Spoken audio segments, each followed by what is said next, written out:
The FTC. No, that's not a new championship in AEW or a new indie fed out on the scene. No, the Federal Trade Commission has voted to ban non-compete clauses for businesses both going forward and retroactively. So this will not only apply to any contracts going forward, but if you already have a non-compete clause that you are under or that you signed up for, it's null and void, at least for now, as this is being challenged as well. For more information on this, we will play a clip here from Bloomberg TV, and then after we're going to explain what the fuck this has to do with wrestling. Check out this clip. This bans non-competes going forward, as well as rescinds any existing terms. The FTC alleges employers have had an unfair advantage in hiring, and that this would allow an estimated 30 million American workers to no longer be subject to non-compete restrictions. But there is stark opposition, largely from the business community. This includes concerns former employees could share confidential information non-competes are designed to protect. I spoke with the Chamber of Commerce earlier today. The group's planning to sue the FTC later this week. Now, I don't need to explain why this is relevant to the wrestling business, because since the beginning of time, or since at least WCW, right, wrestlers have been subject to non-compete clauses in their contracts, where if you're released or whatever the fuck happens, 90 days or 30 days, I think if you're an NXT talent, you're not allowed to go compete for other companies. And this is light. This is light for on the wrestling side. 90 days is nothing. There are companies out there that will hold you to a 1-year non-compete clause contract. Look, man, that hinders people's careers. If I work for your media company and you want to stop me, if you choose to let me go, or if I choose, I don't want to be here anymore, the place smells funny, the boss is mean to me all the time, I want to go work over here now. You can't, if you hold me to not working for anybody else in your competitor is also my career field, right? If I work for Walgreens and I'm making pills over there, and I know Pfizer makes the pill, it's just an example, chill out. If I work at Walgreens and you're working on a proprietary pill or something over there, make me sign a non-disclosure agreement. If that's your fear, then I'm going to go over to CVS and fucking give them the secret ingredients to the new pill formula. It's preposterous. That's what non-disclosure agreements are for, right? Jim Cornette is held to a non-disclosure agreement for just having a meeting with Tony Khan. He brings it up all the time. He had a meeting. Tony Khan tried to hire him to come into AEW when it first started, which was smart, by the way, because he's brilliant. Cornette politely declined. I'm sure maybe it wasn't so politely. But nonetheless, he does not talk about the contents of that meeting because of a non-disclosure agreement. He didn't have to work for Tony Khan to have to sign that, and he didn't have to not work for somebody else for a period of time after that. You get the point. But to keep me out of my own industry, if I'm a sports broadcaster, like John Alba recently talked about this while he's filling in for Sean Ross Sapp on Fightful. Go get a job as a sports broadcaster somewhere, or sports journalist of some kind, and they try to sneak in a 1-year non-compete that you can't go work for any other sports media in that year. I'm a sports journalist. What am I going to do? Sit on the couch and play video games for the year? Go work as a Walmart door greeter? Lose footing in the industry, right? All these other people are moving up around me because I'm not in the game. I'm not playing. It's ridiculous. It's preposterous. Non-compete clauses. Non-compete clauses hinder employees. It's beneficial to the business only. And there are a lot of business people, including, the Chamber of Commerce is challenging this. They're going to sue the FTC over this. So, this could take a little while to play out, but you often hear Kevin Nash busts out the house painter thing, right? He's a 1099, an independent contractor. That's what wrestlers are. They're not employees. They're contractors. Just the same as the guy you hire to come paint your house is, an independent contractor. They work for you, but you're not their boss. You don't own their company, right? Like, you just hired them to come do a job. You just hired wrestlers to come work for your company.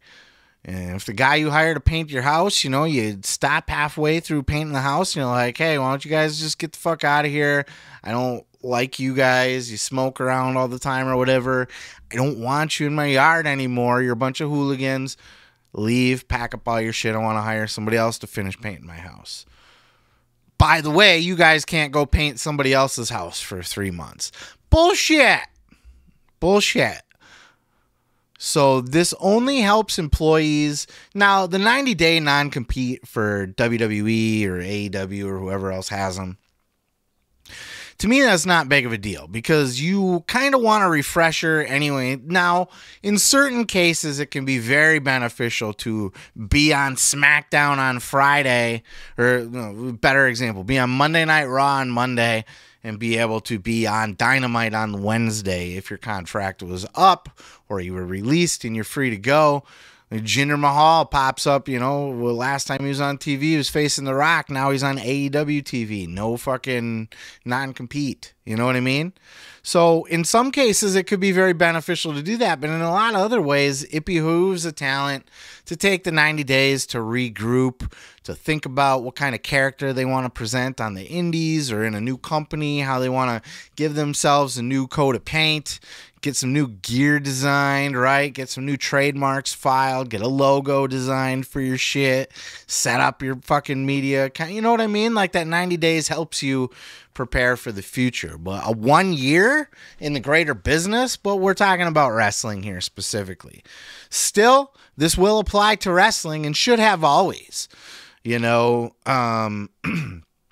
Honestly, if anybody ever wanted to legally challenge that 90-day non-compete clause, they probably could, and they would probably win because they're independent contractors. But WWE has a badass legal team, so you would need the money to take it to court and fight it and do the whole thing that, like a Mustafa Ali just isn't going to have those kind of funds to battle WWE in court over 90 days. Sit home, relax, fucking watch a couple of movies, regroup, heal up a little bit, refresh.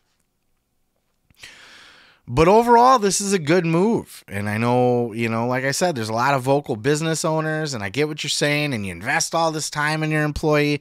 Treat your employees better. Pay your employees better, right?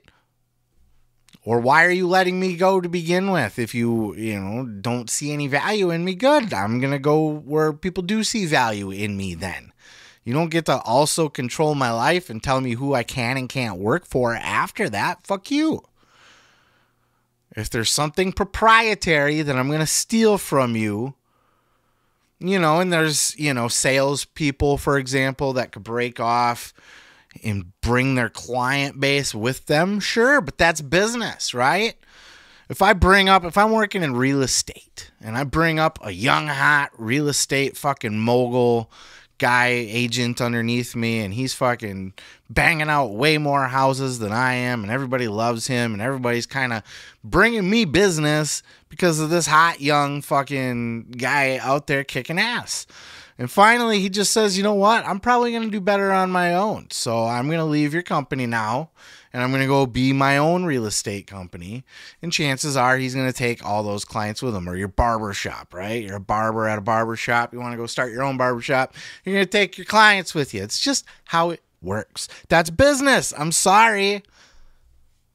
Be a better business then. Be the place that's bringing in all those customers. Be the business owner that's bringing in all those customers. If you're depending on your employee, but you're not taking good enough care of your employee or you let your employee go, that's it. Peace. I don't know. It's the free market in a nutshell. You can complain about it, but wah. Like no company should have any right to put their thumb down on an employee or an ex-employee and tell them who they can and can't work for after they don't work for you anymore. It's silly. And a lot of people sign those contracts because it's their big opportunity, right? I'll sign with this sports broadcast company because it's going to put me on TV and give me a name and give me a resume and give me a highlight reel that I can pitch around. when I'm back out on the free market. Only problem is, when I'm back out on the free market will be a year after I leave this place because I fucking contract signed. The FTC will get rid of all of this. So it's a good thing. But I'd love to hear your thoughts if you even care. I don't think this affects wrestling in the greater scheme of things because, again, I don't think 90 days is a big deal.